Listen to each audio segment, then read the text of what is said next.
Dan saat ini kita telah terhubung dengan Wakil Kepala Perwakilan Republik Indonesia untuk Inggris, Adam Mulawar Mantugio, sekaligus Ketua Gugus Tugas Penanggulangan COVID-19 di London.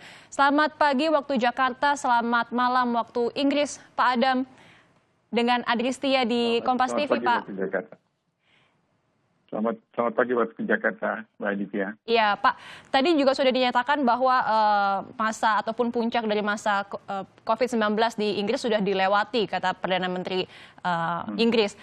Pelaksanaan lockdown-nya apakah sudah dilonggarkan atau seperti apa, Pak, situasi di sana? Jadi lockdown ini sudah diperpanjang sekali pada tanggal pertama ditetapkan 24 Maret, kemudian diperpanjang 13 April. Sampai nanti tanggal 7 Mei. Nah, seperti tadi disampaikan Perdana Menteri Boris Johnson, pemerintah minggu depan ini mulai Senin besok akan mulai bersidang untuk membahas rencana komprehensif tentang langkah atau exit strategi terhadap lockdown ini.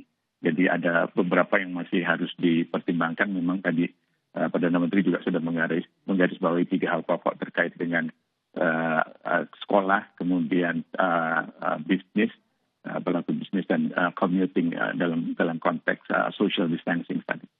Oke, Pak, dan juga yang menjadi masa-masa sulit saat ini kan lagi Ramadan ya, Pak ya, masa warga negara Indonesia yang Muslim di Inggris juga sedang menjalankan ibadah puasa. Bagaimana mereka menjalankan ibadah puasa di tengah pandemi corona ini, Pak? Kalau kelihatannya dari kita puasa sama seperti yang dilakukan di tanah air juga, karena social distancing dan lockdown juga diterapkan secara ketat di sini. Pemerintah bekerja sama dengan komunitas Muslim, organisasi Muslim di Britain, di British Raya juga sepakat untuk mendukung langkah-langkah yang dilakukan pemerintah. Bahkan tagline-nya disebut Ramadan at Home. Mayor Siddiqan juga dengan sejumlah selebritis Muslim di sini juga terus menyuarakan pentingnya seluruh warga masyarakat untuk mematuhi ketentuan mengenai lockdown, mematuhi social distancing. Nah, kalau kita lihat di dalam pengadaan barang-barang pokok juga pemerintah menjamin ketersediaan barang pokok. Memang pada waktu awal-awal penetapan lockdown terasa ada panic buying, rush ke supermarket, tetapi itu hanya berlangsung sekitar 2 minggu, kemudian setelah itu agak berangsur-angsur mulai membaik. Jadi semua persediaan juga tersedia dengan baik di supermarket. Nah, satu hal yang menarik dalam rangka mencegah penyebaran virus ini, ketika kita supermarket juga itu sebelum kita masuk kita juga harus ngantri, dibuat sedemikian rupa sehingga dibatasi jumlah pengunjung yang masuk, agar tidak terlalu padat di dalam toko. Untuk toko-toko kecil biasanya tidak lebih dari 2 orang di dalam satu toko. Kemudian antrian juga diatur sedemikian rupa 1 sampai 2 meter masing-masing ngantri. Berarti artinya untuk toko-toko sebenarnya masih banyak yang buka ya, Pak, untuk menyediakan kesediaan untuk pangan warga di sana, begitu ya? Betul. Untuk persediaan pangan selama ini alhamdulillah tersedia dengan baik. Nah, selama bulan Ramadan ini semua masjid atau lembaga Islam termasuk KBRI juga kita menggunakan memanfaatkan teknologi komputer, telepon komunikasi untuk menghubungkan masyarakat satu sama lain melalui e-iftar atau elektronik iftar. Jadi ada program khotbah Ramadan yang diselenggarakan secara rutin oleh Central Mosque London, atau KBRI juga menyelenggarakan iftar seminggu sekali. Kemudian juga banyak ceramah-ceramah online yang disiapkan oleh sejumlah lembaga-lembaga Islam, termasuk masjid-masjid di sini. Jadi semua memanfaatkan teknologi informasi untuk mencoba menghubungkan satu sama lain, karena dalam situasi seperti ini jelas menjaga silaturahim itu tetap merupakan satu yang penting untuk mengatasi kejemuan akibat lockdown yang berkepanjangan. Baik, berarti meskipun ditutup tapi kegiatan ibadah juga tetap dilakukan secara daring ya, Pak. Bagaimana kalau transportasi di sana, Pak, seperti kereta atau tram atau MRT, apakah masih ditutupkah atau seperti apa? Tram masih ada jadwal jadwal layanan tram atau kereta api bawah tanah itu yang atau termasuk bus juga itu yang dikurangi ya jadwal-jadwalnya. Dan ini juga sebetulnya satu aspek yang menjadi sorotan. Jadi kalau kita lihat sekarang ini ada beberapa hal yang sedang dikaji oleh pemerintah. Minggu depan nanti kita akan dengar. Tetapi terkait dengan upaya untuk melonggarkan lockdown ini ada beberapa hal yang dipertimbangkan oleh pemerintah. Ada 5 kriteria penting. Yang pertama untuk melihat apakah kesanggupan NHS dalam merespon pasien-pasien yang masuk memerlukan bantuan, dan elemen lain juga pemerintah melihat sejauh mana ada penurunan mereka yang terdampak COVID atau penurunan jumlah yang meninggal dunia. Dan yang ketiga juga dari persediaan alat kesehatan, apakah ini juga memadai.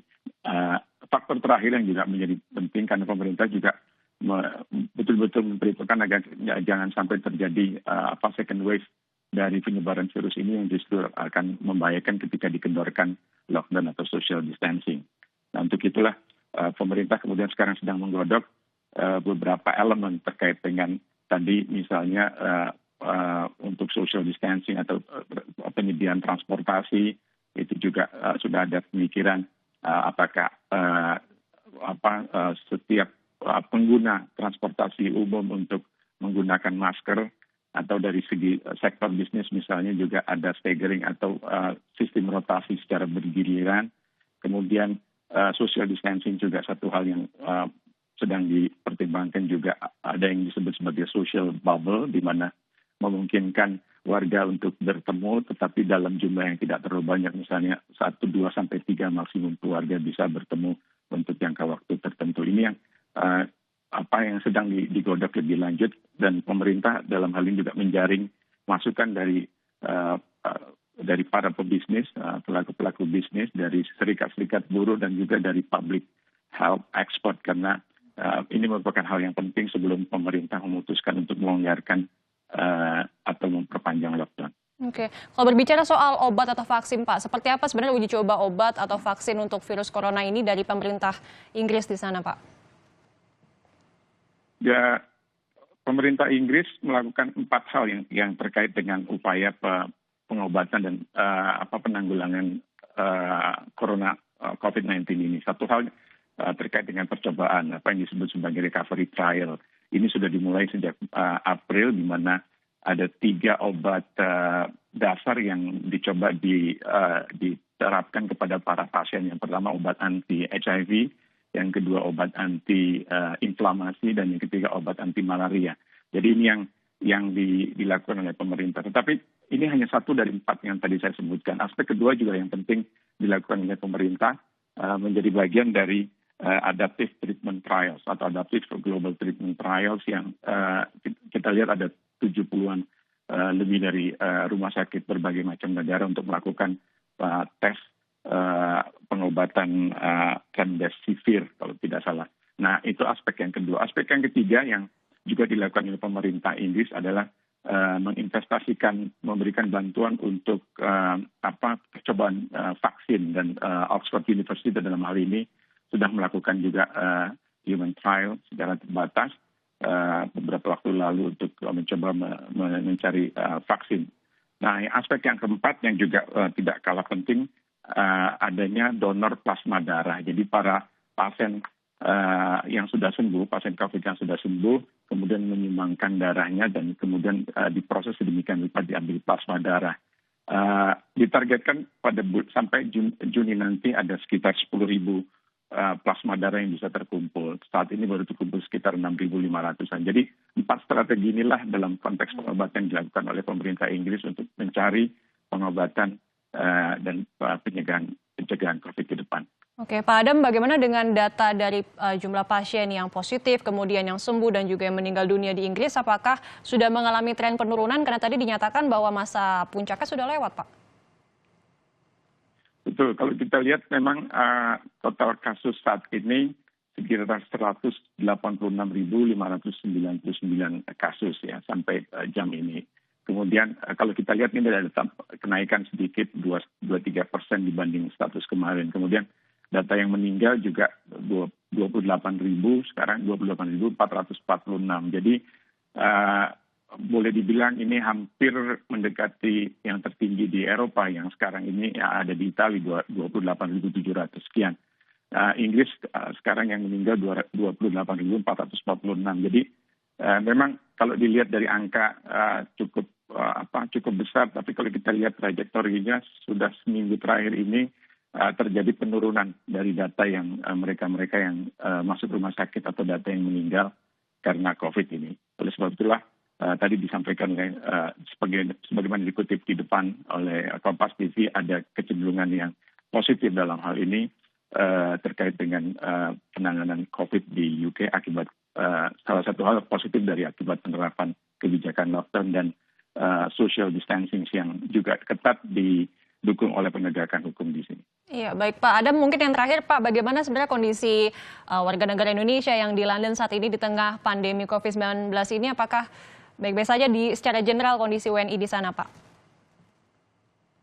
Alhamdulillah Ibu, warga negara Indonesia secara umum baik-baik. Memang ada beberapa yang sudah sembuh dari COVID, yang terdampak COVID ada sekitar 12 warga negaranya sudah recover COVID, kemudian 1 sekarang masih dalam pengobatan dan 2 meninggal dunia karena COVID. Nah, untuk membantu warga negara atau diaspora Indonesia di UK, KBRI melakukan 3 program kegiatan. Yang pertama, KBRI menyapa, di mana kita kemudian mengkontak secara random warga negara yang diaspora yang ada di sini untuk menanyakan kabar. Kemudian kita juga mengadakan kegiatan-kegiatan virtual dialog terkait dengan COVID. Ada sekitar sudah 6 kali kita hadirkan, kita adakan kegiatan-kegiatan ini. Dan juga kita membentuk tim dokter, ya dokter siaga, di mana kita dibantu oleh sekitar selusin para dokter yang sedang menempuh pendidikan lanjutan di UK. Jadi mereka membantu ketika kita mendengar dapat informasi ada warga negara Indonesia terdampak COVID, kemudian para dokter ini kemudian menghubungi warga negara Indonesia yang terdampak tersebut, kemudian memberikan advies dan bersama KBRI kita juga manakala diperlukan mengirimkan obat-obatan kepada WNI yang terdampak COVID. Dan yang terakhir, kita juga membuat program KBRI Peduli, di mana kita staf KBRI juga mengumpulkan dana sukarela untuk membantu penanggulangan COVID di tanah air melalui PPI. Baik. Harapan kita bersama agar semua warga negara Indonesia di London maupun di seluruh dunia dapat sehat-sehat saja dan semoga pandemi ini tetap segera berlalu. Terima kasih banyak atas kesempatan dan waktunya Pak Adam Mulawarman Tugio, waktunya bersama dengan Kompas TV. Terima kasih juga.